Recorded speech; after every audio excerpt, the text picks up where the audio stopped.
à toutes et tous. Eh bien, je prie celles et ceux qui étaient présents aux 2 premiers webinaires de m'excuser par avance parce que je vais faire de la redite. Mais cette redite est nécessaire parce que ça permet de situer ces webinaires sur la ménopause, qui est un sujet extrêmement important et qui préoccupe désormais jusqu'au plus haut niveau de la République. De le situer dans le cadre général des actions de notre mutuelle, la mutuelle générale de l'éducation nationale. Moi, je suis Bruno Fabier, je suis médecin et je travaille comme conseiller médical auprès des établissements de la MGN, la direction de l'offre de soins mutualistes. Pardon. Donc, la MGN s'occupe de santé des femmes, ou s'intéresse à la santé des femmes pour des raisons que vous comprendrez toutes. Les enseignants et enseignantes étant en majorité des enseignantes. Et donc, c'est un sujet qui, depuis 70 ans, intéresse énormément et les administratrices et les administrateurs de la MGN et les salariés, femmes et hommes, qui travaillent pour cette mutuelle. Nous avons cité sur cette diapositive, je vais aller très vite pour laisser la place aux 2 intervenantes qui ont des choses plus pratico-pratiques et beaucoup plus importantes pour les participantes à entendre. Donc, les différentes actions, le combat pour l'avortement, la mobilisation récente pour l'inscription de l'IVG dans la Constitution, chose faite désormais, la cohorte INSERM, dont on est très fier, qui est la cohorte E3N, qui était au départ, qui existe depuis 30 ans, qui permettent de recenser l'environnement des personnes souffrant de cancer. La chaire sport, santé, bien-être, qui existe depuis 2016, sur le trouble cardiovasculaire et puis des femmes. Et enfin, donc, le programme récent dont certaines d'entre vous ont entendu parler ou peut-être même suivi l'accompagnement sur l'endométriose avec une start-up dont nous sommes partenaires. La MGN, de manière cette fois-ci plus institutionnelle, fait partie du groupe mutualiste VIVE. Pour VIVE, le droit à la santé, donc pour tous, est un préalable extrêmement important et majeur dans l'action à la santé. La santé, c'est pour tous et pour tous, de manière, si possible, égale. Voilà, donc du coup, les actions de prévention, j'en ai parlé pour une partie dans la précédente diapositive. L'accès à la précarité menstruelle, certaines des mutuelles du groupe, je ne vais pas les citer toutes, mais elles sont en haut de la diapositive, s'accompagnent plus spécifiquement. Le groupe définit une politique de prévention et chacune des mutuelles s'approprie des actions en fonction des adhérentes et des adhérentes qui en font partie. Donc, dans ces actions, il y a des actions sur la précarité menstruelle, la parentalité, l'action en soins gynécologiques pour les femmes en situation de handicap, les innovations dédiées à la santé des femmes, j'en ai parlé avec l'accompagnement sur l'endométriose. Et puis, donc, l'offre de soins et d'accompagnement qui est une caractéristique de la MGN, parce que c'est la seule qui a des établissements au sein du groupe VIVE, des établissements de santé. Et par contre, VIVE 3, qui est donc ici en haut à droite de votre écran, a dans les régions, dans les territoires, de nombreux établissements, soit établissements médicalisés pour des personnes en perte d'autonomie, soit des hôpitaux. Voilà, et puis enfin, sous cycle de conférence, la question a été posée et la réponse a été donnée. C'est la 3e conférence sur un cycle de 4. Aujourd'hui, c'est donc bien vivre sa ménopause, quel accompagnement, quelles solutions possibles. Et le 26 juin, on abordera une question importante qui est la ménopause au travail. Question dont, si je comprends l'intervention du président de la République, qui est un des sujets de la réflexion que l'Assemblée nationale va mener. Voilà, et enfin, donc, des informations pratiques qui vous sont ici délivrées sur des diapositives, mais vous aurez de toute façon le retour, et le replay, ça a été dit, et le retour sur les différentes interventions. Voilà. Et enfin, en introduction à l'intervention du docteur Anne de Kervasdoué qui va intervenir juste après moi, des chiffres clés qui introduisent, comme ils l'ont introduit les 2 précédentes, qui introduisent ce webinaire. 85% des femmes qui ressentent au moins un symptôme de la ménopause, c'est beaucoup de personnes. Et 44%, et à titre personnel, même si j'en ressens pas de culpabilisation personnelle, mais je considère comme un vrai problème que 44% des femmes qui ont des symptômes en rapport à la métronidose n'en ont jamais parlé avec, en particulier, leur médecin traitant ou d'autres professionnels de santé. C'est une vraie question, et c'est pour ça que le webinaire a vocation, en tout cas souhait et objectif, de pallier à cette absence de dialogue sur cette période de la vie, qui est une période importante et qui peut occasionner des gènes. Voilà, merci de m'avoir écouté. Je laisse la parole au docteur Anne de Kervas-Doué. Bonjour à toutes et peut-être à tous. Faut-il prendre ou ne pas prendre un traitement hormonal de la ménopause? La ménopause n'est pas une maladie et le traitement hormonal de la ménopause n'est ni obligatoire ni nécessaire. Parmi vous, il existe plusieurs sensibilités, plusieurs attitudes à l'égard de ce traitement. Certaines d'entre vous acceptent les désagréments de la ménopause avec un certain fatalisme. Elles ne ressentent que peu de symptômes ou les minimisent, mais n'en font pas un drame. Un quart des femmes passent cette étape sans véritable trouble. D'autres, plus concernées, tiennent à assumer seules ce moment clé de leur vie. Elles ne veulent pas médicaliser leur ménopause ni prendre d'hormones. Cette attitude est la grande tendance actuelle. Adeptes du tout naturel ou du bio, elles s'organisent pour faire souvent de l'exercice, veiller soigneusement à leur alimentation. Elles prennent des compléments alimentaires qui marchent plus ou moins bien d'ailleurs, ou essaient différentes techniques de relaxation. Ghislaine Achalide vous parlera de toutes les solutions non hormonales existantes. D'autres femmes encore sont tentées de prendre le traitement pour rapidement soulager leurs maux, mais elles hésitent car elles ont peur. Elles ont lu des articles alarmistes, écouté des amis les mettre en garde. En réalité, il faut beaucoup de détermination, d'esprit critique, de lecture personnelle et de personnes de confiance pour y résister. Toutes n'ont pas cette possibilité et ne peuvent pas souvent compter sur leur médecin pour les encourager. J'aimerais ce soir pouvoir leur ouvrir des perspectives joyeuses. La vie est tout de même plus gaie avec les hormones. Et puis, il y a les convaincus des bienfaits du traitement hormonal, qui sont bien décidés à se donner tous les moyens pour se sentir en forme, jeune et séduisante, et poursuivre une existence normale. Elles trouvent leurs informations dans les lectures adaptées à leurs recherches, des conférences et des émissions. Elles choisissent avec soin le médecin qui va les suivre, déterminent à gommer tous les effets déplaisants de la carence hormonale. Les hormones ne les effraient pas. Enfin, nous n'oublions pas les femmes qui sont dans l'impossibilité de prendre ou de reprendre un traitement hormonal en raison d'un cancer du sein ou de l'utérus ou d'un grave accident vasculaire. Les idées et les conseils de Ghislaine ce soir pourront peut-être les aider à supporter les maux dont elles souffrent. 100% des femmes en vie après 60 ans sont ménopausées. Moins de 10% prennent actuellement un traitement hormonal. Et pourtant, les plaintes des autres se font entendre de plus en plus fort. Où est le problème? Alors, quels sont les bienfaits du traitement hormonal? Il y a d'abord des avantages immédiats et très rapides. Il améliore la qualité de vie. Dans 95% des cas, les bouffées de chaleur disparaissent en moins d'un mois. L'effet est tellement spectaculaire pour certaines qu'elles ne veulent plus arrêter de peur de revivre le même calvaire. Le sommeil revient, avec lui le moral, la sensation de bien-être et le goût de vivre. Certaines me disent qu'elles sont ressuscitées et que leur vie a radicalement changé. Par ailleurs, grâce aux effets particuliers des estrogènes sur les mécanismes inflammatoires, les douleurs musculaires et articulaires s'atténuent et font perdre la sensation brutale du vieillissement. Il va vous redonner du tonus et de l'énergie. Grâce au sommeil récupéré avec les estrogènes, vous allez retrouver de l'énergie pour vos activités professionnelles et familiales et vous remettre à l'exercice sans peine. L'exercice entraînant l'exercice, il va se créer un cercle vertueux. La sensation de fatigue morale et physique s'amoindrit nettement. Libérer des sautes d'humeur, des angoisses inexpliquées, des sentiments dépressifs, souvent très forts à ce moment-là, vous vous sentirez plus sereine. Il est vrai que la différence apparaîtra moins si vous n'en souffriez pas auparavant. C'est donc surtout sur le cerveau que les hormones exercent un effet protecteur.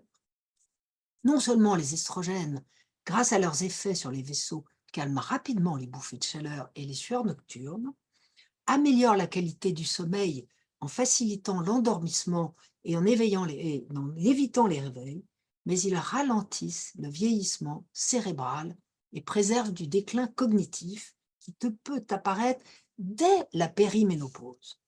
Les cellules de votre cerveau, les neurones, dotés de récepteurs à ces hormones, souffrent en cas de carence en estrogène qui les nourrissait auparavant. Ils améliorent la circulation sanguine cérébrale et leur donnent davantage de sucre, le glucose, qui est ainsi le principal carburant du cerveau.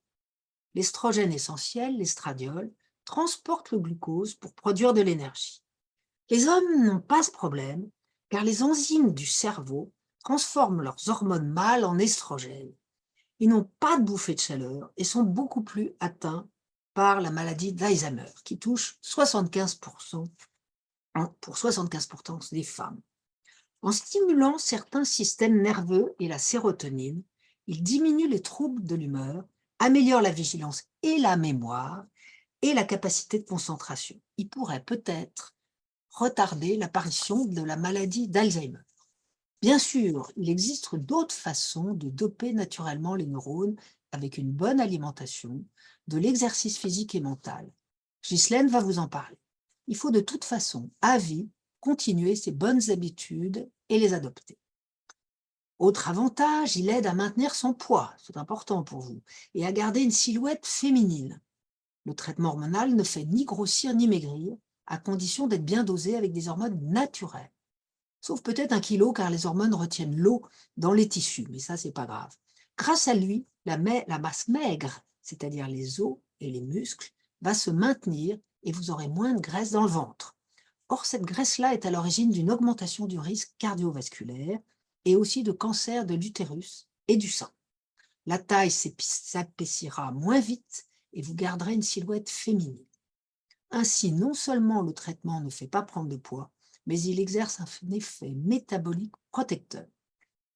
Les estrogènes, associés à la progestérone, réduisent le problème de rétention d'eau et de déshydratation, créé par la carence hormonale de la ménopause. À la suite de mécanismes complexes, le cerveau ne peut plus faire face à toutes les situations. Le corps a besoin de davantage d'eau, il cherche à en conserver le plus possible et peut donc vous faire prendre 1 à 2 kilos très désagréables. Au lieu de diminuer votre consommation d'eau, c'est très important, il faudra au contraire l'augmenter et boire 1,5 litre par jour. La progestérone a des propriétés diurétiques. À la ménopause, il n'est pas rare que l'intestin devienne irritable avec de plus en plus de ballonnements qui font mal et qui font gonfler le ventre. Cet air qui s'accumule dans l'intestin grêle est ainsi lié au manque d'estrogène qui joue sur la quantité de bile. Les estrogènes aident à mieux digérer. En faisant disparaître la sécheresse vaginale, et Dieu sait que c'est important et que vous en souffrez, il permet une sexualité plus satisfaisante. Avec le traitement hormonal, vous retrouverez un certain confort intime. Le changement est spectaculaire et très rapide. En moins d'1 mois, les tissus retrouvent leur humidité et leur couleur rose, témoignant d'une bonne irrigation sanguine. Ils retrouvent l'acide hyaluronique, le collagène et l'élastine et les cellules musculaires. La flore revient. Le vagin retrouve son acidité et ses capacités de défense. Fini les brûlures, les démangeaisons, les infections de type vaginose. Les relations sexuelles sont facilitées, le plaisir revient, car il favorise la phase d'excitation. Il a en revanche un peu moins d'effet sur la vulve et il ne stimule pas directement la libido, car il ne contient pas d'hormones masculines. Et aussi, il réduit l'incontinence urinaire par impériosité. L'urètre bénéficie lui aussi de cet apport en hormones. Terminer les besoins impérieux et plus fréquents d'uriner, mais aussi les infections urinaires à répétition. Les femmes les plus exposées à la sécheresse des muqueuses sont celles qui n'ont jamais accouché par voie basse, celles qui ont eu une ménopause précoce non traitée, celles qui fument, celles qui n'ont pas de vie sexuelle, celles qui prennent un traitement anti-aromatase après un cancer du sein hormonosensible. Toutefois, on trouve des solutions aussi efficaces, sinon plus que le traitement hormonal, pour résoudre ce problème. Elles existent sous la forme de solutions ou d'applications locales, vulvo-vaginales, hormonales ou non hormonales, accessibles en pharmacie, comme des lubrifiants, des hydratants, de l'acide hyaluronique, des probiotiques ano-vaginales, etc. Ce sont des huiles essentielles, des crèmes, des ovules qu'on met 2 fois par semaine, qui ont quand même l'inconvénient de couler un peu, mais enfin on s'arrange. En cas de sécheresse vaginale rebelle, on peut avoir recours au laser CO2, aux infiltrations d'acide hyaluronique ou à la kinésithérapie périnéale.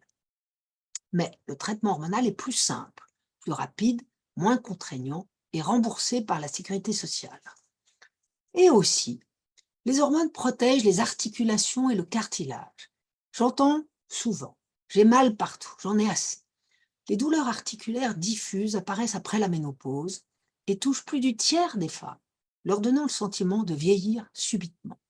L'arthrose s'aggrave, les estrogènes les atténuent ou les fait disparaître presque d'un coup grâce à leur pouvoir anti-inflammatoire. Par ailleurs, elles entretiennent la texture et l'éclat de la peau. Ça, c'est un argument auquel beaucoup d'entre vous sont sensibles. Avec un apport hormonal après la ménopause, l'épiderme gagne 30% d'épaisseur en plus en un an. Ces effets sont visibles à l'échographie et aux biopsies.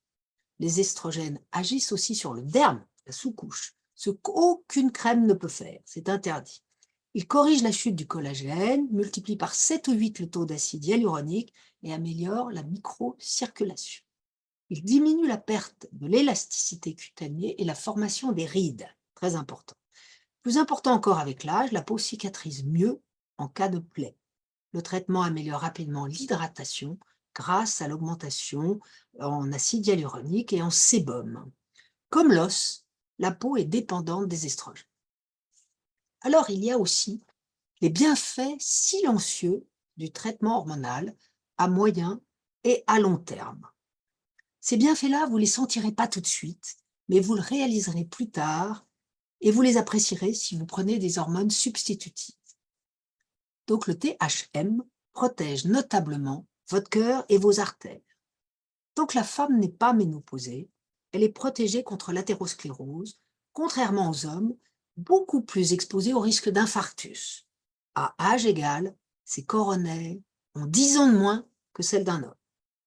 Les maladies cardiovasculaires, pourtant, sont la première cause de décès des femmes. Elles tuent 8 fois plus de femmes que le cancer du sein, et les femmes l'ignorent, obsédées par le cancer du sein, que l'on peut guérir dans 90% des cas. Alors, comment expliquer ce phénomène? Les estrogènes naturels abaissent le cholestérol total et augmentent le bon cholestérol, dit HDL. Ils agissent directement sur la paroi des artères en les dilatant et en les relaxant. Pris seul ou en association avec la progestérone, ils stimulent la fabrication des cellules, ils sécrètent l'insuline dans le pancréas. Ça, c'est très important. Ils freinent donc l'insulinorésistance et diminuent le risque de diabète de type 2 d'environ 30%. À long terme, ils réduisent la progression de la plaque d'athérome, faite de cholestérol et de déchets oxydés. C'est l'épaississement de cette plaque qui peut être à l'origine d'une thrombose. Il diminue ainsi le risque d'infarctus du myocarde, plus fréquent chez la femme qu'on ne le pense, après la ménopause et plus redoutable. Mais ils n'ont pas d'effet curatif sur une plaque déjà existante. Par ailleurs, ils stabilisent la tension artérielle si elle était normale au départ. Mais tout cela n'est vrai qu'à certaines conditions. Avoir débuté le traitement hormonal le plus tôt possible après la ménopause. Et là, c'est le problème parce que beaucoup de femmes ne consultent pas forcément à ce moment-là. C'est-à-dire environ 1 an après les dernières règles, avant que se forment ces fameuses plaques d'athérome sur les artères. Commencer trop tard, c'est-à-dire plus de 6 ou 7 ans après la ménopause, il risque de déplacer les plaques d'athérome et de créer une thrombose, c'est-à-dire les boucher. Après 65 ans environ, il est conseillé de prendre des doses plus faibles d'estrogène. Ce traitement doit être pris par voie cutanée, gel ou patch, pour éviter de passer par le froid et non par voie orale. Il faut utiliser un estrogène cutané naturel et une progestérone naturelle, dite micronisée. Ne pas avoir non plus de risque de maladie thromboembolique. Alors retenez bien ceci. Une femme sur 3 meurt d'une maladie cardiovasculaire, tandis que le cancer du sein tue une femme sur 25. Une femme qui fait un infarctus du myocarde a 2 fois plus de risque de mourir qu'un homme. La perception par les femmes de ce risque est 10 fois inférieure à la réalité, selon tous les sondages. Après la ménopause, les femmes doivent faire suivre leur état cardiovasculaire. Le cœur des femmes est encore trop souvent négligé. Enfin, le traitement hormonal prévient l'ostéoporose et le risque de fracture. Vous le savez maintenant, plus on avance en âge, dès 30 ans, mais surtout à partir de 50 ans, avec la ménopause, plus la masse osseuse diminue. L'ostéoporose est une perte excessive de la masse osseuse associée à des anomalies de la qualité de l'os. Elle augmente le risque de fracture et celles-ci compromettent la qualité de vie de chacune. Une femme n'est plus la même après une fracture du col du fémur. Le problème de l'ostéoporose est qu'elle est silencieuse. Elle ne fait pas mal au début, moins que l'arthrose. Elle évolue à bas bruit. Elle est sous-estimée et insuffisamment traitée. Conséquence, plus de 400 000 fractures par an. L'ostéoporose touche 40% des femmes et 14% des hommes seulement. Après 70 ans, la moitié des femmes ont une ostéoporose. Or, la privation d'hormones après la ménopause accélère la perte osseuse. On constate ainsi une grande injustice entre les femmes et les hommes, en raison de leur statut hormonal. Les femmes ont un risque de fracture 6 fois plus élevé que les hommes. Vous connaissez les facteurs de risque, le tabac, une ménopause précoce, une petite taille, une maigreur, certains médicaments, le manque d'exercice, la sédentarité, l'alimentation trop pauvre en calcium et une insuffisance en vitamine D. Ça, c'est les facteurs de risque. Le traitement hormonal est donc le meilleur traitement préventif de l'ostéoporose. Toutes ces études, depuis plus de 50 ans, l'ont démontré. Personne ne conteste cette réalité. Comment agit-il? Les estrogènes s'opposent à la fuite du calcium et donc à la destruction de l'os en favorisant sa régénération grâce à des cellules bâtisseuses. Ainsi, ils évitent la perte osseuse et maintiennent un tissu dense et solide car ils jouent à la fois sur la qualité et sur la quantité de l'os. Les os concernés sont essentiellement les vertèbres, le poignet et le col du fémur. Il réduit de manière significative le risque de fracture de 40 à 50%, ce qui n'est pas négligeable. Son effet protecteur persiste avec la durée du traitement et même quelques années après l'arrêt, puis il disparaît. Il faut donc une quantité suffisante d'hormones pour diminuer le risque de fracture. Plus la dose est élevée, plus elle est protectrice, mais on observe qu'avec de faibles doses, l'action préventive est efficace. Il est particulièrement recommandé aux femmes à risque, vu ci-dessus. Pris entre 50 et 60 ans, le THM réduit de plus de 50% le risque ostéoporotique et de 30% celui de fracture. Il agit aussi sur l'arthrose. Mais la désaffection massive pour le traitement hormonal depuis ces 20 dernières années a augmenté globalement le risque de fracture chez les femmes sans autre solution thérapeutique. Enfin, c'est intéressant parce que c'est relativement nouveau, le traitement hormonal substitutif protégerait le cerveau contre la maladie d'Alzheimer. Toutefois, ce n'est pas encore formellement démontré. Cette maladie neurodégénérative touche 880 000 personnes en France, plus fréquente chez les femmes que chez les hommes, surtout chez celles qui ont eu beaucoup de bouffées de chaleur, soit très importantes, soit avant, soit longtemps après la ménopause. La bouffée de chaleur est un vrai signe de souffrance du cerveau. Certaines études sérieuses montrent que les femmes qui ont suivi un traitement pendant au moins 10 ans ont 15% de risque en moins d'avoir des pertes de mémoire et une démence que les autres, surtout s'il a été pris de bonne heure après les dernières règles et avant l'apparition des premiers signes de la maladie. Retenez bien, il ne faut pas attendre des années avant de commencer le traitement. Il est bénéfique pour les os, les artères et le cerveau. Mais pour prévenir les troubles cognitifs, il faut corriger tous les facteurs de risque, l'hypertension, le diabète, le surpoids, les troubles du sommeil, notamment l'apnée du sommeil, et un excès de graisse dans le sang. Personne ne le sait, mais le traitement diminue aussi le risque de presque tous les cancers digestifs. et notamment celui du côlon et du rectum, de 30 à 40% en diminuant les acides biliaires, celui de l'estomac, celui de l'ésophage. Mais il est bénéfique aussi sur la polyarthrite rhumatoïde, sur la sclérose en plaques, l'épilepsie et aussi sur les yeux. Donc prendre un traitement hormonal réduit d'au moins 20% la mortalité des femmes, souvenez-vous bien de ce chiffre, entre 49 et 59. Alors, quelles sont les contre-indications du traitement hormonal? Alors, vous les voyez là affichées.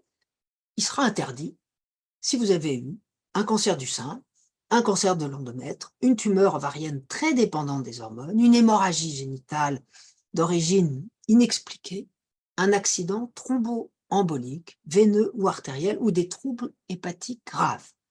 Il peut être envisagé avec prudence, mais à condition de ne pas le prendre par voie orale et d'être associé à la progestérone naturelle en cas d'hypertension artérielle, de diabète compliqué, d'excès de poids, sous peine d'augmenter le risque de cancer de l'endomètre, d'endométriose sévère que les oestrogènes peuvent réveiller. Alors en pratique, comment ça se passe? Le traitement hormonal vise à compenser en partie les sécrétions hormonales des ovaires défaillants en faisant appel à des hormones presque identiques. On dit qu'elles sont micronisées. Quels sont les produits utilisés et les modes d'utilisation? L'administration, l'estradiol, qui reproduit fidèlement tous les effets de l'hormone naturelle. Celle des ovaires. Il est différent de celui de la pilule, qui est un estrogène de synthèse. Il est différent aussi du Premaran utilisé aux États-Unis et il existe sous forme de comprimés par voie orale, de gel cutané ou de patch appliqué sur la peau. La voie cutanée est la plus recommandée, plus neutre sur le risque cardiaque, évitant le passage des hormones par le foie, diminuant ainsi le risque de thrombose.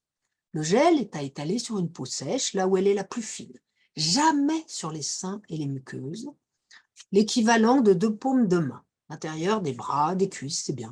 Il existe 2 formes de flacons qui ont des dosages différents. Attention, parce qu'il y a des ruptures de temps en temps.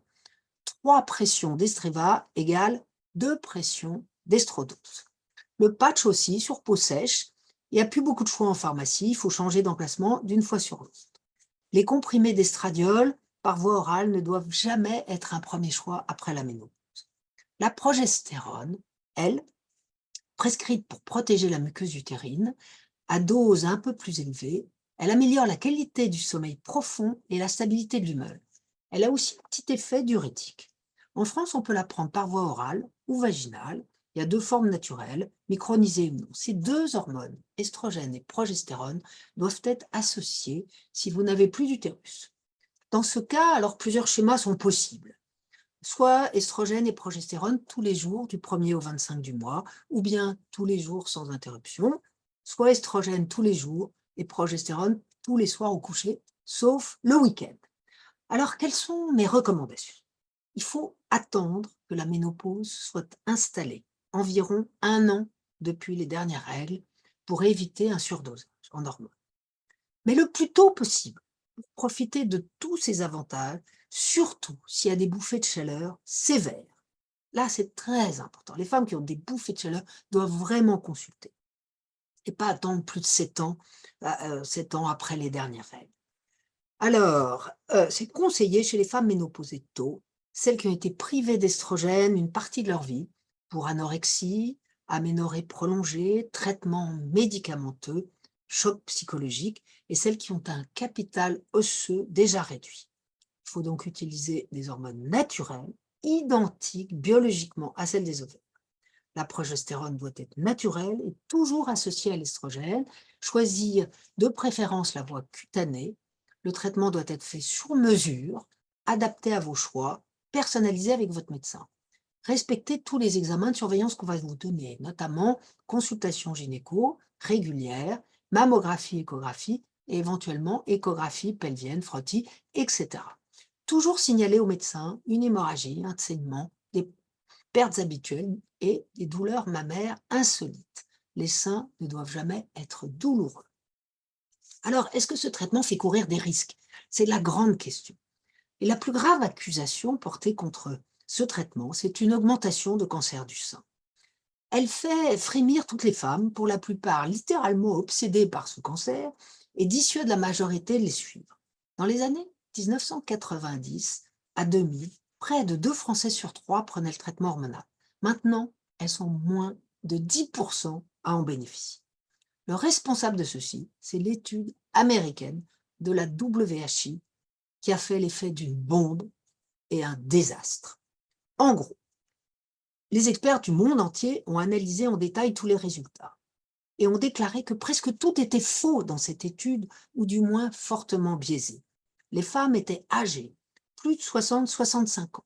75% d'entre elles étaient obèses ou en surpoids, mauvaise santé, hypertendues ou obèses, parfois déjà ménopausées depuis plus de 10 ans.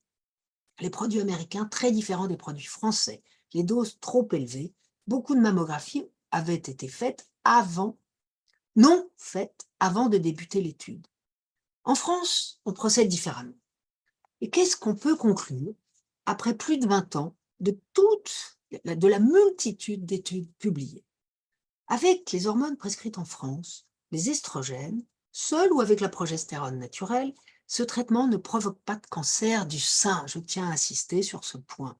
Il n'a pas de rôle initiateur, mais possiblement promoteur d'un cancer existant et méconnu.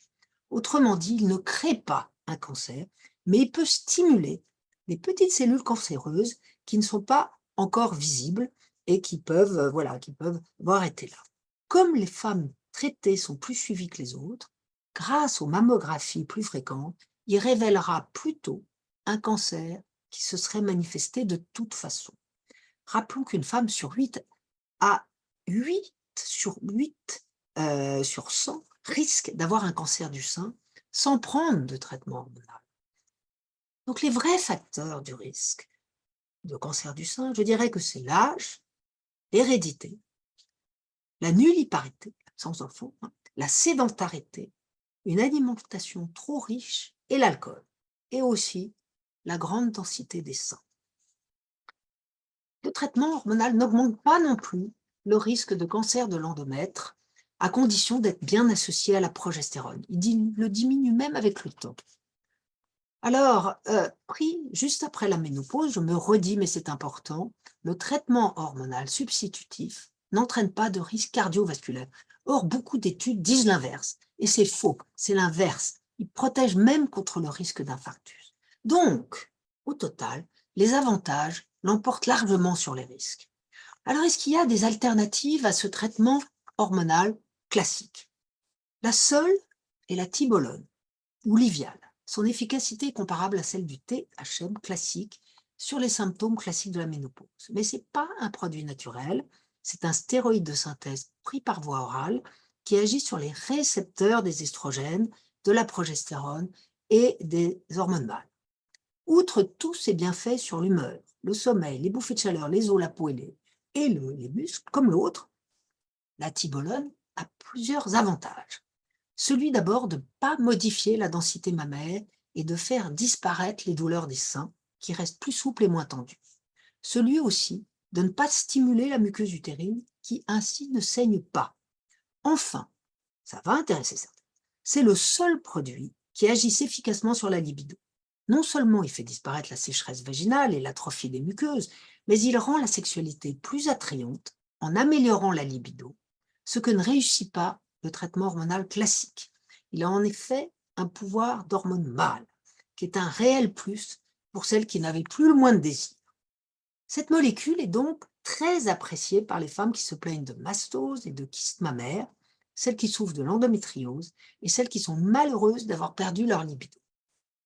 Mais la tibolone a aussi des inconvénients, notamment le réveil d'une acné chez celles qui sont sujettes, d'une prise de poids si on ne prend pas garde à l'appétit qu'il vous donne, et son prix est assez élevé, il n'est pas remboursé par la sécurité sociale selon les pharmacies.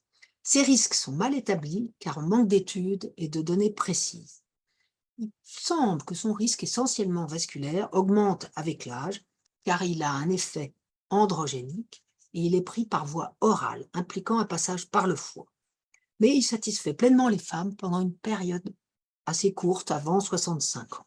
Alors, que peut-on conclure? Avant l'âge de 60 ans, toutes les femmes seront ménopausées et la plupart sont insuffisamment prévenues de ces méfaits qui surviennent, somme toute, assez tôt dans la vie, alors qu'il reste encore de belles années à vivre.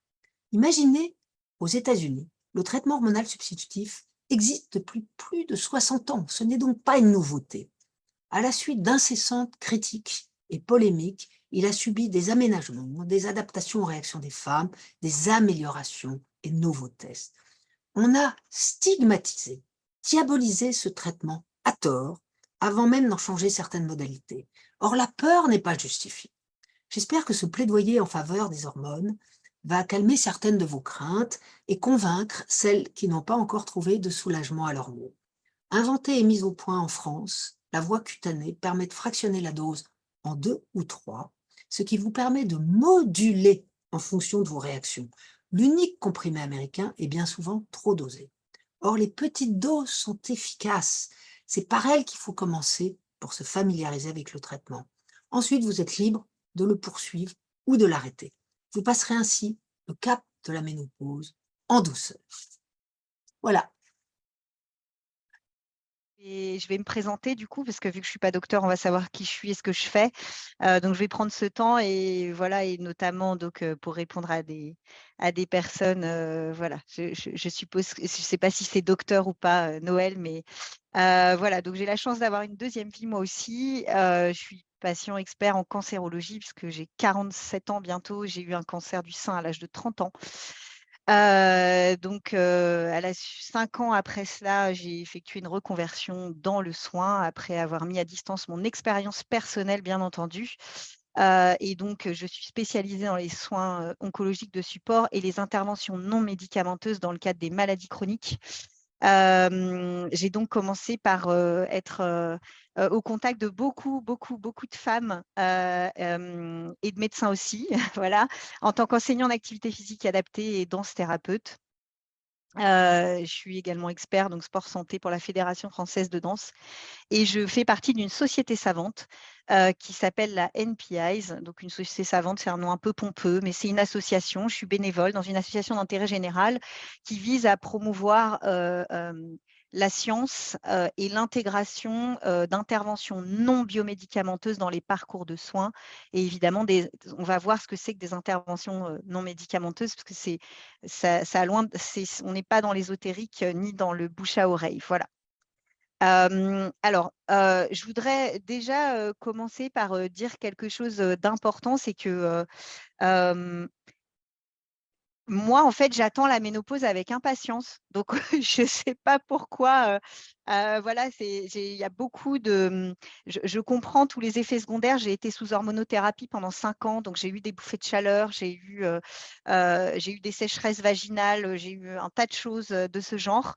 Donc, pour celles qui ne savent pas, quand on a été atteint d'un cancer hormonodépendant, qu'il soit du sein ou gynécologique ou autre, on prend un traitement pour bloquer une partie des hormones féminines qui peuvent induire une récidive. Et donc, pour limiter les risques de récidive, on a un certain nombre d'années où on subit un peu des effets d'une ménopause et en même temps, j'avais mes règles, c'était magique.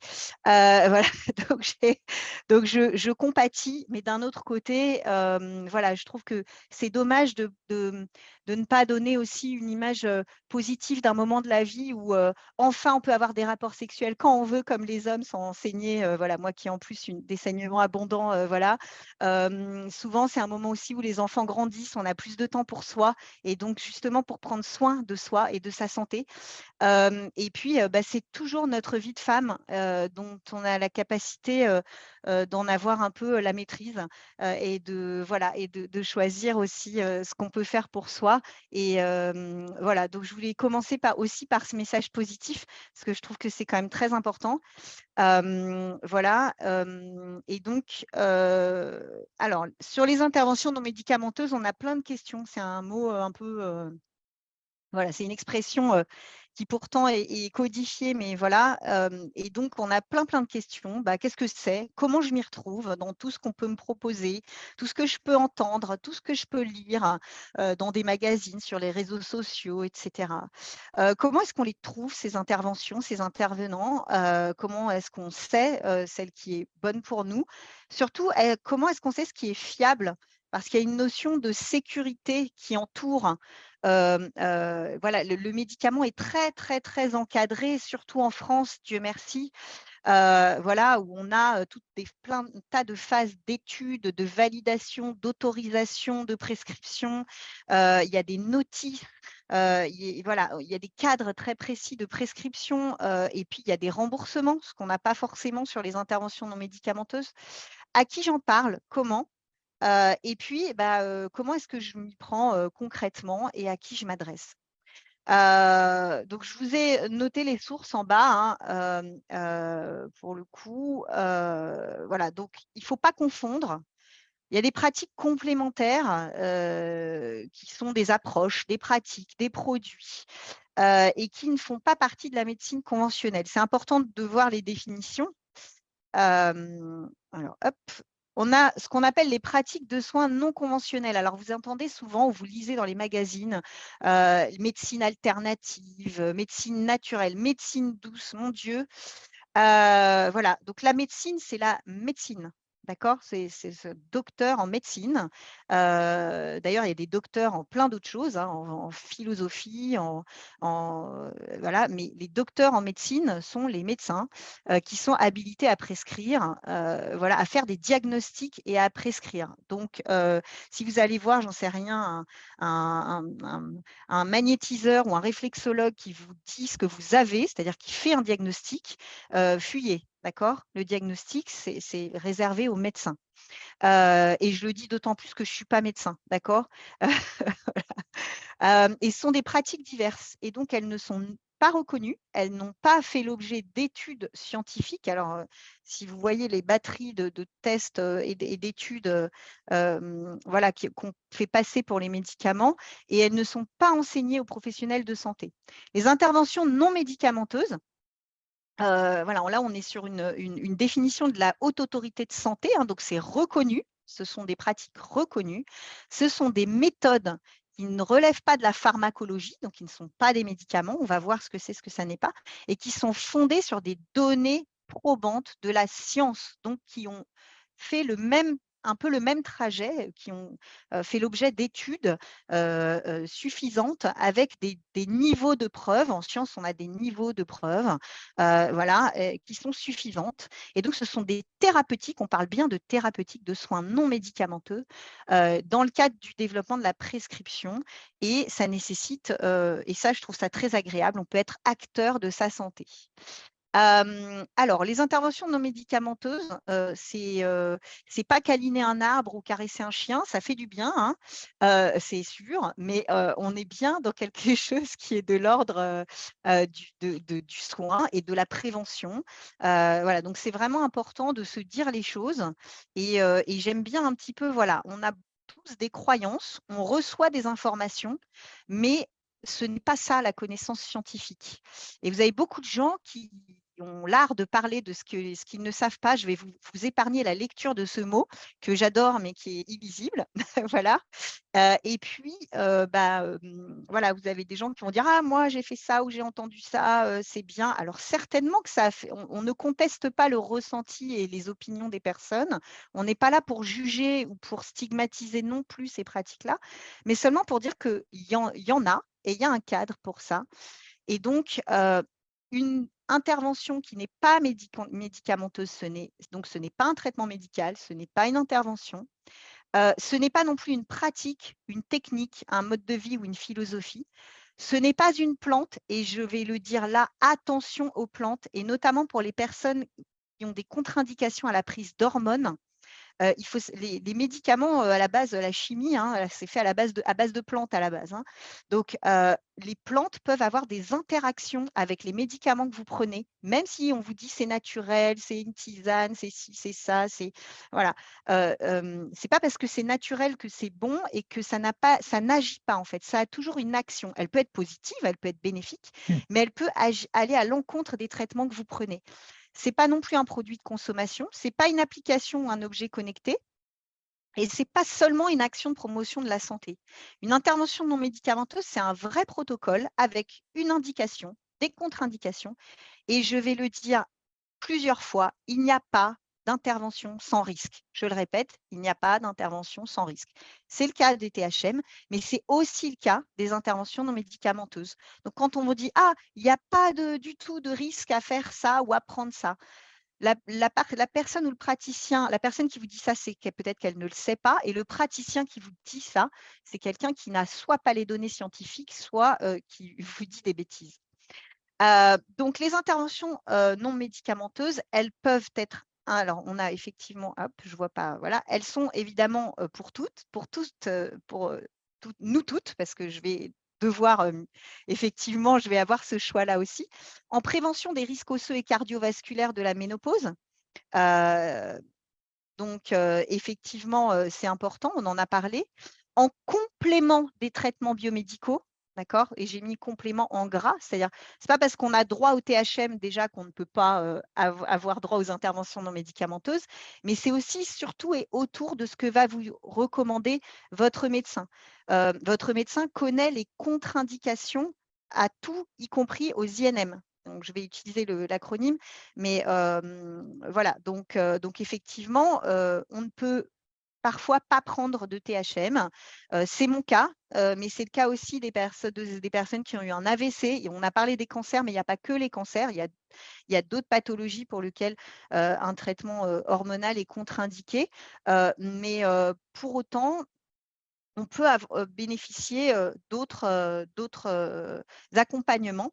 Et donc, je suis là pour en parler. Alors, il y a des recommandations de santé publique, je vous ai mis la source en bas, mais vous les avez peut-être déjà vues, qui sont principalement des conseils hygiéno-diététiques. Alors, évidemment, le sevrage tabagique, on l'évoque voilà, dans beaucoup de cas, mais effectivement, les risques sont majorés à la ménopause dans le fait de fumer. Je ne suis pas là pour culpabiliser, hein, j'ai beaucoup de chance, je n'ai jamais fumé, c'est facile d'arrêter quand on ne fume pas. Je sais à quel point ça peut être difficile, mais le sevrage tabagique fait partie des recommandations qui permettent de mieux vivre sa ménopause. Réguler sa consommation d'alcool. Alors, on dit réguler, hein, une consommation dite raisonnable. Limiter la sédentarité. Alors, j'aurais dû faire cette conférence debout, mais je ne suis pas dans un endroit où je peux le faire. Mais c'est vrai que souvent, je le fais debout parce que le temps assis est un facteur de risque important. Atteindre les recommandations d'activité physique dites suffisantes. Donc, effectivement, la sédentarité, c'est-à-dire le fait de rester assis sans bouger pendant un certain nombre d'heures, et le manque d'activité physique, c'est deux facteurs de risque qui se potentialisent. C'est-à-dire c'est deux choses différentes. On peut être assis toute la journée et faire du sport 1 heure, 2 fois par semaine, on a des risques. On peut faire effectivement avoir un métier où on est debout, etc., mais ne pas atteindre les recommandations d'activité physique, et on aura moins les bénéfices effectivement de ces recommandations. Contrôler son poids. Alors, je sais à quel point c'est difficile. Moi, je parle toujours de poids santé et pas effectivement de maigrir ou autre, mais en tout cas, au moins d'avoir une alimentation variée et équilibrée, et éventuellement de faire attention aux apports en eux-mêmes. On sait qu'il faut maintenir des apports en protéines. On a parlé du métabolisme, hein, et de la dégradation de la fonction musculaire. Les protéines sont indispensables pour maintenir une masse musculaire suffisante, et effectivement, voilà, vraiment varier l'alimentation et essayer de contrôler un petit peu les apports. Alors l'avantage, c'est que ces recommandations, elles marchent aussi pour les maladies chroniques en général. Vous allez lire ces recommandations pour prévenir les cancers, pour prévenir leur récidive, pour prévenir les maladies cardiovasculaires, pour prévenir le diabète de type 2, pour prévenir effectivement un tas de pathologies. Donc, qu'est-ce qu'on risque voilà, à essayer de tendre vers ça. Et puis, c'est une façon aussi d'agir pour sa santé. Quand on prend un médicament, ou les personnes qui ont été malades comme moi, qui doivent subir des traitements, on est passif, on nous impose malheureusement ce qu'on doit faire pour guérir ou pour pouvoir… Là, on a la possibilité de faire quelque chose pour soi. Et je trouve que c'est bien aussi de pouvoir reprendre la main sur sa santé. Alors, sur les INM en elles-mêmes qui existent, eh bien, je vais vous parler de l'activité physique adaptée. Alors, pas seulement parce que c'est mon métier depuis 10 ans, mais attention, il y a certaines contre-indications, hein, et là, c'est le médecin qui peut et qui a la possibilité depuis maintenant quelques années de vous prescrire de l'activité physique. C'est quand même pas mal, ça. Et vous avez certaines mutuelles et celles du groupe Vive qui prennent en charge des forfaits d'activité physique par an dans le cadre d'une prescription. Donc, renseignez-vous auprès de votre complémentaire, renseignez-vous auprès de votre CPAM. Dans le 92, par exemple, il y a des programmes qui sont pris en charge par la CPAM c'est dans le cadre de… Voilà, mais il y a d'autres départements dans l'Est de la France, par exemple, où effectivement, votre médecin peut vous prescrire de l'activité physique adaptée. Et l'objectif, c'est de contrer les effets métaboliques, puisqu'on a effectivement une baisse du métabolisme de base et on a des modifications métaboliques à la ménopause dont le docteur Carvajal a parlé précédemment, de prévenir et de limiter la prise de graisse viscérale, parce que c'est la plus inflammatoire, c'est la plus dangereuse pour toutes les maladies confondues, hein, de prévenir l'ostéoporose et la sarcopénie. Donc, l'ostéoporose par la baisse de la densité minérale osseuse. Donc, l'activité physique, elle a un vrai bénéfice là-dessus. Et notamment tout ce qui est renforcement musculaire en résistance. Donc, c'est-à-dire, on ne soulève pas de poids, mais on travaille plus avec des élastiques, par exemple, ce genre de choses. Donc, on n'est pas obligé d'aller dans des choses très sportives. Le mot sport, c'est un peu un gros mot. Voilà, on est dans l'activité physique. On peut se faire plaisir avec des activités qui sont bénéfiques. La sarcopénie, c'est la fonte musculaire, hein, la perte de la masse musculaire. Atténuer la production de sueur et la vasodilatation. Donc, si on parle de bouffées de chaleur, ce n'est pas un médicament contre les bouffées de chaleur, l'activité physique, mais on a quand même une régulation, de diminuer les risques d'être atteinte d'une maladie non transmissible, dont les maladies cardiovasculaires. Le docteur Carvajal vous a dit qu'on était plus à risque après la ménopause. Eh bien, l'activité physique, une activité physique régulière et adaptée, vous permet effectivement de diminuer considérablement les risques. Et puis, limiter les syndromes dépressifs. Alors, l'activité physique, c'est le meilleur antidépresseur au monde, hein, et puis, voilà, donc c'est quand même non chimique en plus. Donc, c'est quand même formidable. Et pour ça, eh bien, je l'ai dit, une intervention non médicamenteuse, il y a un dosage. C'est comme un médicament. Donc, la prescription que vous voyez à droite, c'est issu donc, de nombreuses études qui ont été coordonnées et listées dans un livre qui s'appelle « Ordonnance en activité physique adaptée » et qui donne des indications aux médecins pour pouvoir prescrire l'activité physique adaptée par rapport justement à ce qu'on appelle aux méta-analyses, c'est-à-dire vraiment à toutes les études qui ont pu être compilées. Et donc, on recommande effectivement une activité d'endurance, 20 à 30 minutes 5 fois par semaine. Donc, vous voyez que, par exemple, même en allant au travail, 20 à 30 minutes, ça va vite. Et d'une intensité de 6, 7 à 10. C'est ce qu'on appelle une intensité modérée. L'intensité modérée, c'est je suis essoufflée un petit peu, voilà, j'ai chaud, mais je peux tenir une conversation. Donc, vous voyez qu'on n'est pas dans quelque chose où, voilà, on n'est pas dans un effort très intense. Du renforcement musculaire 2 à 3 fois par semaine avec 2 à 3 séries de 8 à 20 répétitions. Alors, ça a l'air très théorique, mais par exemple, si vous faites du pilates, si vous faites, voilà, il y a des activités qui sont plus douces, plus profondes. Vous avez un choix d'activité qui est quand même maintenant, je trouve, beaucoup plus important que ce que j'avais quand j'étais petite, par exemple. Des exercices d'équilibre au quotidien. Alors moi, j'aime bien dire, c'est une ostéopathe spécialisée en cancéro qui m'avait dit ça, c'est on se brosse les dents. Vous voyez, donc brossage de dents, on fait la moitié du brossage sur un pied et la moitié du brossage sur l'autre pied. Bah, vous voyez, matin et soir, vous avez fait vos exercices d'équilibre. Et puis, ce qu'on appelle de la mobilisation, c'est pour éviter de dire des exercices de souplesse, d'assouplissement. La mobilisation, c'est vraiment, bah, je suis à mon bureau, je m'étire. Voilà, vraiment, c'est mobiliser son corps pour pas être juste dans du renforcement du travail musculaire en concentrique, mais vraiment chercher aussi à ouvrir sa respiration, sa cage thoracique, etc. Donc, vous voyez que si vous faites un peu de yoga yin ou de choses comme ça, bah, ça peut être ce type d'exercice tout simple. Voilà, donc ça, c'est la prescription que votre médecin pourrait vous donner si évidemment vous n'avez pas de contre-indication. Sachez que vous avez beaucoup de fédérations sportives maintenant, de toutes sortes. Moi, je travaille pour la Fédération française de danse. Donc, d'ici la fin de l'année, il y a des profs qui seront formés.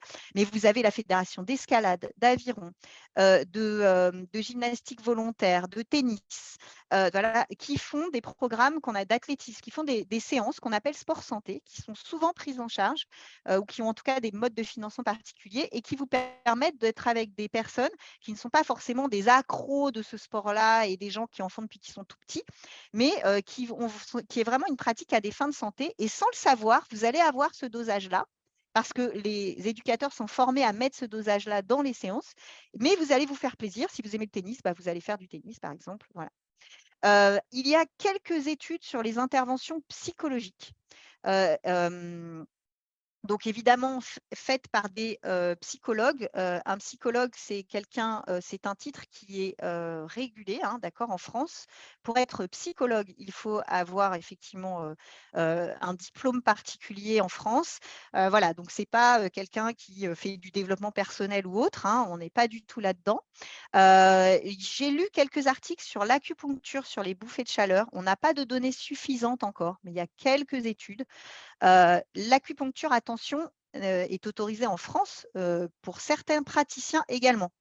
Donc, les médecins, que je ne me trompe pas, les chirurgiens dentistes, les sages-femmes, il me semble, mais il n'y a que quelques praticiens en France qui sont autorisés à faire de l'acupuncture. Donc, voilà, c'est pas voilà. Donc, pareil, attention à qui vous vous adressez. Il y a un traitement non hormonal contre les bouffées de chaleur qui a fait l'objet de publications l'année dernière, qui est autorisé aux États-Unis, qui n'est pas encore autorisé en France, il me semble.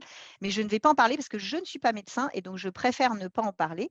De même que pour les sécheresses vaginales, le docteur Kervas-Doué pourra aussi vous parler d'un traitement au laser, mais tout ça n'est pas pris en charge par l'assurance maladie. Donc voilà, donc malheureusement, tout ça viendra sûrement, mais il y a des choses qui arrivent. On s'intéresse de plus en plus aux femmes. Les études sont menées de plus en plus avec des femmes. Voilà, donc on avance, mais voilà, donc je voulais simplement voilà, vous donner quelques éclairages. Et on a effectivement un acide aminé qui peut être prescrit, qui n'est pas remboursé et qui a un effet légèrement supérieur, qui aurait un effet légèrement supérieur au placebo, c'est-à-dire 50% d'atténuation des bouffées de chaleur. Alors, il y a beaucoup d'interventions non médicamenteuses qui peuvent être placebo, hein. On a beaucoup parlé de l'homéopathie, on n'a pas d'études probantes là-dessus, mais il y a des gens chez qui ils ont la sensation que ça les soulage. Voilà, mais dans tous les cas, il n'y a pas de voilà. Donc, et puis donc on n'a pas de preuves suffisantes pour toute autre intervention. Donc l'idée, c'est pas de vous décevoir, mais de vous dire que il y a des choses qui sont possibles. Alors moi, je vais vous donner un exemple qui ne vaut que pour moi, hein, d'accord. Mais j'ai donc eu de l'hormonothérapie pendant 5 ans, et c'est à ce moment-là que j'ai repris mes études et que j'ai fait du sport tous les jours, du coup, pour pouvoir devenir enseignant d'activité physique adaptée. Et je n'ai eu aucune douleur articulaire. Aucune. D'accord? Donc, j'ai eu des bouffées de chaleur parce que ce n'est pas lié à l'activité physique, mais je n'ai eu aucune douleur articulaire et j'ai effectivement pas eu de prise de poids comme ont pu l'avoir d'autres personnes. J'ai envie de vous dire que sur les interventions non médicamenteuses comme sur le traitement hormonal, c'est ce que j'ai coutume de dire à des patientes qui sont très réticentes à l'hormonothérapie et je les comprends et je n'ai aucun jugement, personne ne peut juger ce que vous avez envie de faire ou pas, mais j'ai envie de dire pourquoi ne pas essayer et voir. Le traitement hormonal, vous avez le droit de l'arrêter à un moment si ça ne vous convient pas, mais si votre médecin vous le recommande et que vous y avez droit, bah voilà. Et c'est pareil pour l'activité physique adaptée, c'est pareil pour des interventions avec des soignants qui sont diplômés. Voilà, et puis on espère qu'on aura d'autres actualités très vite. Ce que je voudrais vous dire quand même, c'est attention à des pratiques. Donc, vous avez la MIVILUD, qui est la mission interministérielle de lutte contre les dérives sectaires, qui a eu quand même, vous avez vu des affaires sur des naturopathes ou autres. Voilà, souvent, c'est parce qu'on ne connaît pas les interventions en elles-mêmes et parce qu'on a peur aussi d'en parler à son médecin. Vous avez le droit de dire à votre gynéco, bah voilà, j'ai entendu ça ou j'ai lu ça. Voilà, on sait que c'est compliqué de faire des choix. Et qu'il y a de moins en moins de temps disponible aussi pour les soignants, malheureusement, et on sait à quel point c'est compliqué pour eux. Et on a un marché du bien-être, vous voyez, 5,5 téradollars. Voilà, donc c'est un marché énorme et vous avez des gens qui s'engouffrent là-dessus. Bientôt, la Société Savante pour laquelle je suis bénévole, on est tous bénévoles, on travaille sur un référentiel des interventions non médicamenteuses qui sera public. Donc, vous pourrez accéder aux fiches, aux notices et les soignants pourront accéder aux outils de prescription.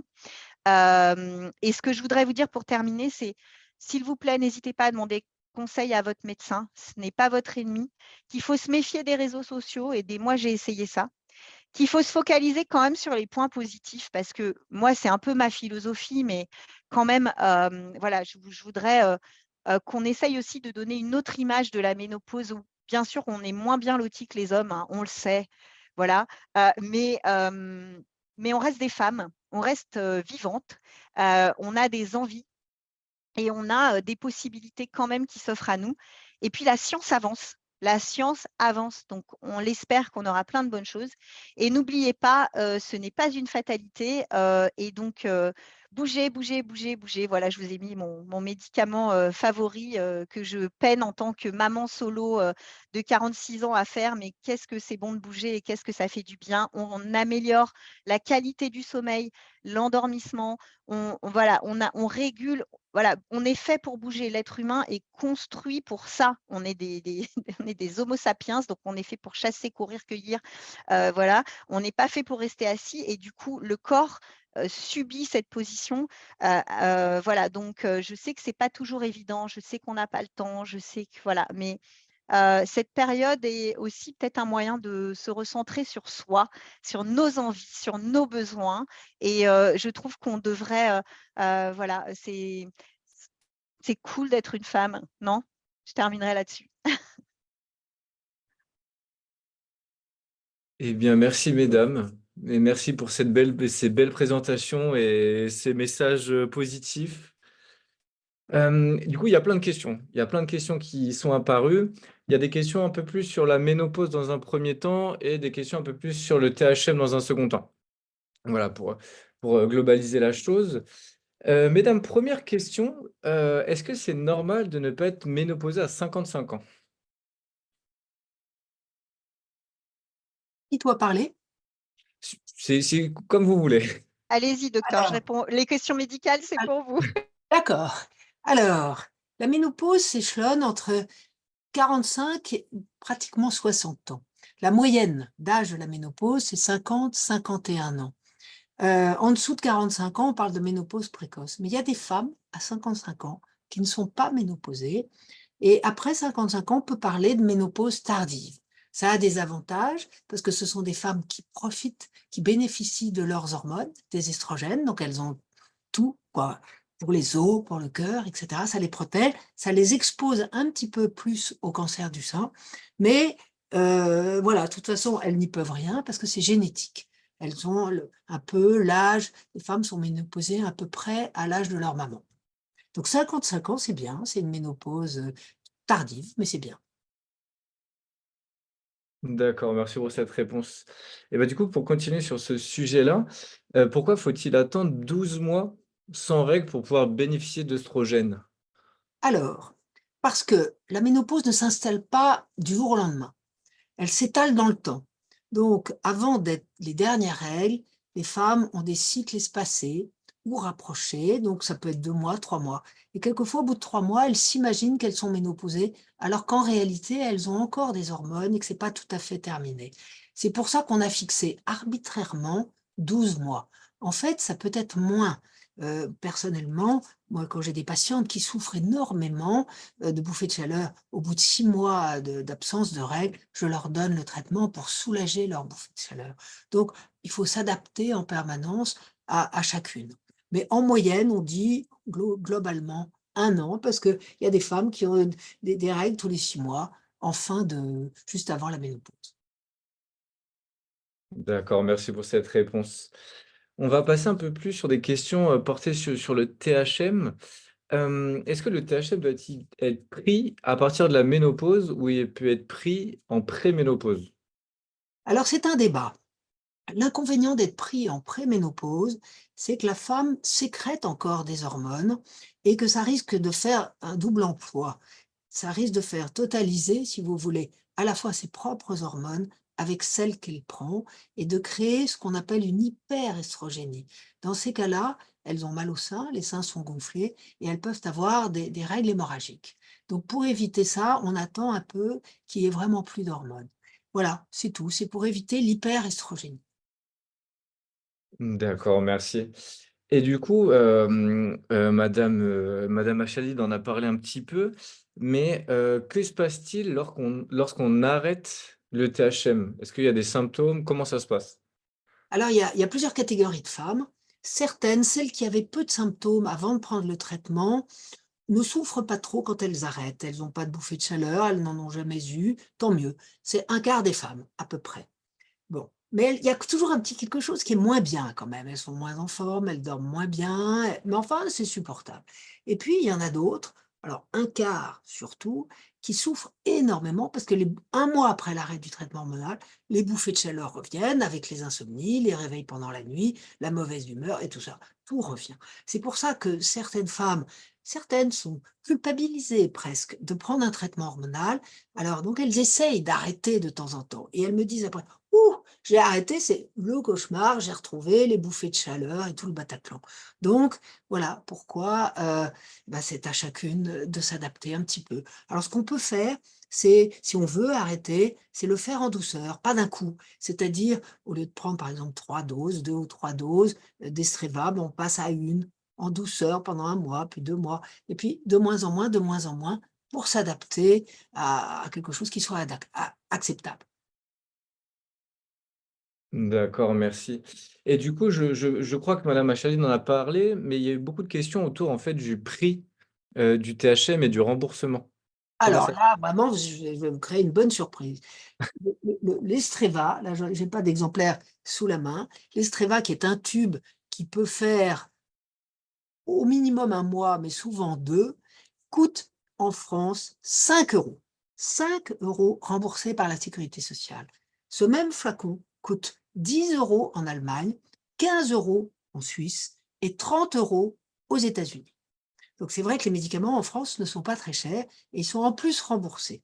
La progestérone naturelle, je ne sais plus le prix, mais elle n'est pas chère du tout et elle est remboursée par la sécurité sociale. Donc le traitement hormonal est très très très bon marché.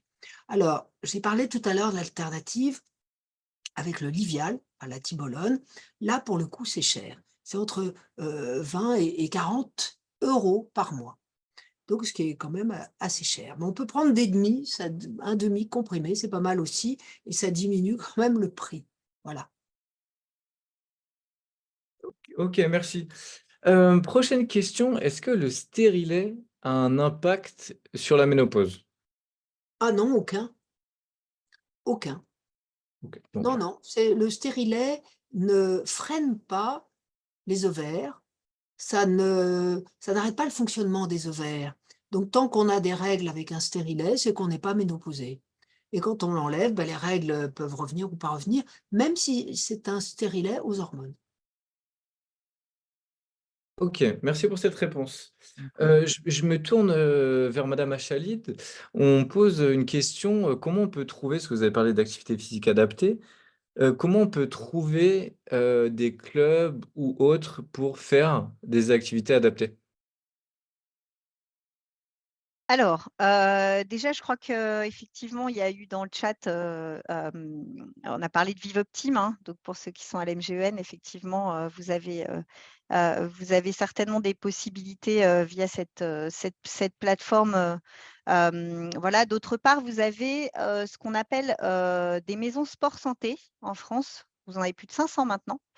Je vais vous mettre peut-être le lien vers la carte dans le chat, si vous voulez. Et puis après, vous avez tous les clubs fédéraux que vous avez dans votre ville potentiellement. Vous pouvez, voilà, donc tout ce qui dépend des fédérations, donc les clubs d'athlétisme, de tennis, etc. Vous pouvez regarder et vous renseignez et vous leur demandez s'ils ont des séances d'activité physique adaptée. Vous n'êtes pas obligé de dire ce que vous avez, pourquoi. C'est l'enseignant après avec qui vous pourrez discuter. Voilà, donc vous avez maintenant pas mal de pistes, je trouve.